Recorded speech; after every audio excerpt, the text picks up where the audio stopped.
Jon Jones versus Francis Ngannou has been a trending topic in the MMA community for several years now, and with Jon Jones essentially having never been dethroned in his MMA career as champion, being considered by many to be the perfect fighter, we naturally look for that special fighter that could seemingly do the impossible. Francis Ngannou certainly fits that mold, having built this Mike Tyson-esque legacy, being gifted the touch of death, with the man having numerous devastating knockout wins in his career, almost as if the MMA gods created him themselves. This has resulted in a highly desired matchup with the classic unstoppable force meets an immovable object scenario.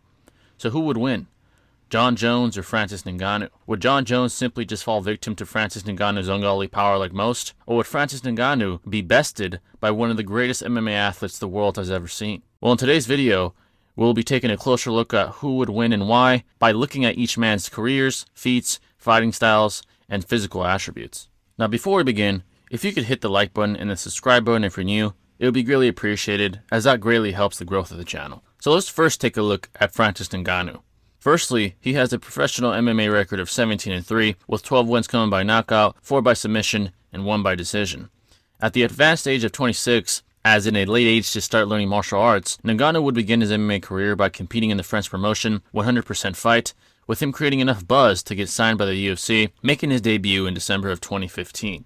He would quickly make a name for himself in the UFC, racking up 6 consecutive finishing wins, with 5 being knockouts, including over world-class competition such as Curtis Blades and Alistair Overeem at the time. Standing at 6'4" and easily weighing 260 plus pounds, he hit so hard in fact that he currently has the world record for the world's hardest punch, with according to Strikeforce, a company that creates devices to measure punching power via ultra-high speed traducers, which allow for data to be generated into millionths of a second, is measured at 129,161 foot-pounds per second, which is equivalent to 92.84 horsepower, which is actually comparable to several older model small cars today. Now, although his style early on in his career was a bull rush throwing for the fences type of style, his ungodly power made up for this, with him being able to land one kill shot and take his opponent out very quickly. After establishing this Mike Tyson-esque name for himself, he would get his first shot at a world title in January of 2018 against Stipe Miocic.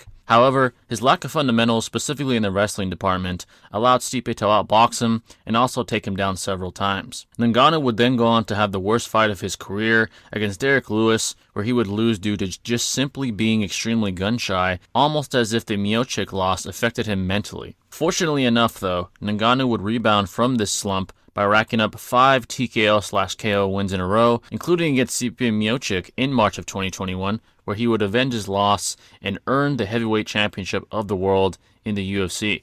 In his last 2 bouts specifically, those being against Miocic and Ciryl Gane, Ngannou would show significant improvement in his overall MMA skills, being more calm, calculated, and technical with his strikes, and also being more proficient in the wrestling department, showing the ability to both defend takedowns and get some of his own. To our disappointment, however, Ngannou would be released from the UFC due to contractual disputes with the UFC as far as compensation is considered, leaving us fans wondering just how high Ngannou could have reached on MMA's Mount Rushmore, as he hasn't even competed in MMA since. He is now currently signed with the PFL, allegedly having a historic contractual agreement, where he even has a seat with the PFL's Global Advisory Board, and is set to fight Tyson Fury in a combat sports crossover super fight October 28th in Saudi Arabia. Hence, it is clear that Ngannou is fighting more so for maximal financial compensation rather than legacy. But no judgment here, as I'm sure the majority of people would rather fight for 7 to 8 figures in one fight rather than several fights or even a career's worth of fights. Either way, Francis Ngannou is clearly one of the scariest and most dangerous combat sports athletes we have ever seen, and it's arguable whether we've even seen the best version of him yet. Now let's take a look at Jon Jones and what he's done in the sport of MMA to get a gauge of where he's at as a fighter. Jon Jones has a professional MMA record of 29-1, with 10 wins coming by knockout, 7 by submission, and 10 by decision, and arguably he is undefeated, as his only loss was via DQ due to a technicality, with that fight being one where he was actually dominating. On top of this, he is still the youngest UFC champion in UFC history, becoming champion at the age of only 23, also having the record for most title defenses at 13.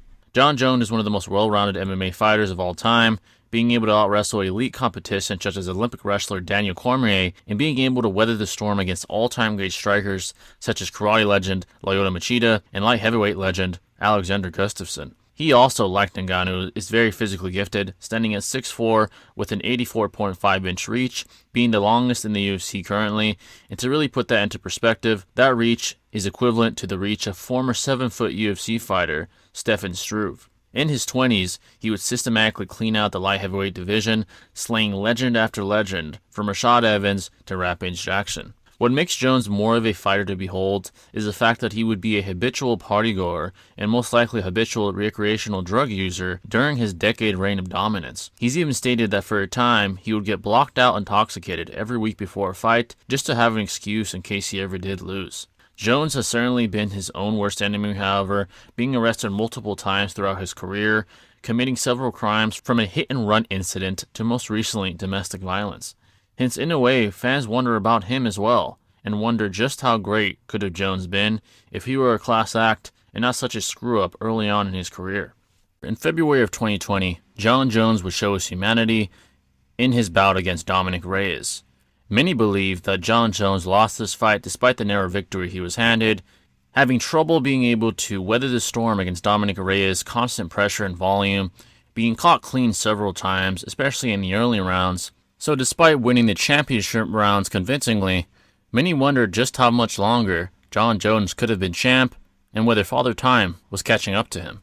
However, Jones would erase this blemish from the minds of many after returning from a 3-year hiatus and finally making his long-awaited and anticipated heavyweight debut, where he defeated Ciryl Gane via guillotine in the first round, which earned him the heavyweight title of the world in the UFC. As a result of this, he is now even more widely considered to be the greatest MMA combatant of all time, and is now set to face Stipe Miocic on November 11th of this year, and according to him, he will most likely retire after this. Hence, Jones was basically born to fight at the highest level with all the tools at his disposal, even despite being a screw-up and far from the epitome of moral character. So if these two MMA titans were to fight today, who would win?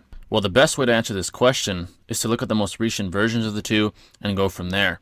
That being Ngannou versus Ciryl Gane and Jones versus Ciryl Gane. Ngannou certainly improved in his wrestling game and striking game alike, being the most calm, calculated, and technical we've ever seen him, being even able to get 4 to 5 takedowns to be successful against Ciryl Gane. Jones, with his heavyweight debut, didn't seem to miss a beat either, even after a 3-year hiatus, quickly manhandling and submitting Gane via guillotine choke. Unfortunately, Ngannou wasn't even at his best due to his injured knee ligaments, and Jones didn't really get to showcase his entire skill set at heavyweight either, due to how short-lived the title fight was, only being 2 minutes in length. Now, I think it is safe to say Jones has a significantly better MMA arsenal in both the striking and wrestling department due to more experience, and also due to having the numerous performances he's had to show for it, while being at a world-class championship level much longer than Ngannou has. Jones lands about 4.29 strikes per minute, which is nearly double the strikes that Ngannou lands per minute, with his rate being 2.33 strikes per minute, with this being due to Jones having much more variation in his striking, such as leg kicks, push kicks, and elbows, but to be fair, also most likely due to not having the preposterous power that Ngannou has. On top of this, Jones is very good at not getting hit, having the longer reach advantage seemingly always, and having such a high fight IQ as well. Now, the advantages Ngannou has is, of course, his preposterous power, being the physically bigger man, and having less mileage on him as a fighter. Now, in this fight, it is very likely Jones would negate the possibility of engaging in a slugfest with Ngannou as much as possible via the clinch and or via takedowns. However, truth be told, the margin for error as far as the finish is concerned is significantly smaller for Jones due to, again, Ngannou's preposterous power, and as a result, it is very likely that Ngannou would serve as the most dangerous opponent Jones has ever faced because of this. When it comes to the actual fight, I would see Jones being rather conservative in the early rounds, as statistically and historically, that is when Ngannou is at his most dangerous, having multiple first-round finishes in his career. In fact, the average fight time in Jones' career is over twice as long, being around 14 minutes and 53 seconds, while Ngannou's average fight time is around 7 minutes and 1 second. So the longer the fight were to go, the higher the odds Jones would have, as he has been in 5-round fights for the majority of his career, while Ngannou has not. Hence, truth be told, I would see Jones taking it via decision or perhaps late-round submission, being so ahead in the grappling department and in the sport overall. But again, even one miscalculation by Jones, which is more likely today due to the high mileage he now has as a fighter, could result in him being put to sleep. So that would be my take on what would most likely happen based on these two MMA titans as combatants if this super fight ever did take place.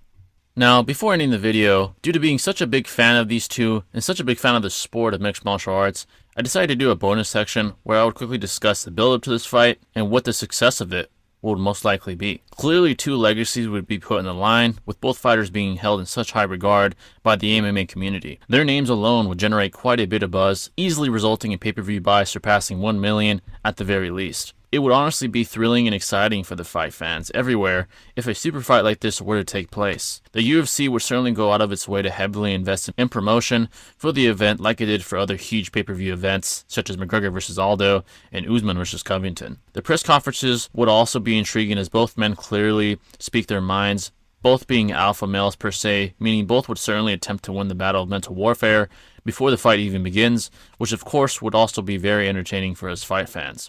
So this would certainly be one of the greatest spectacles to behold in modern combat sports history, and it is very unfortunate that we will most likely never get to see this matchup with how things have gone down as of late. Anyways, that is all I have for you folks today, and I'll catch you in the next video. Stay classy.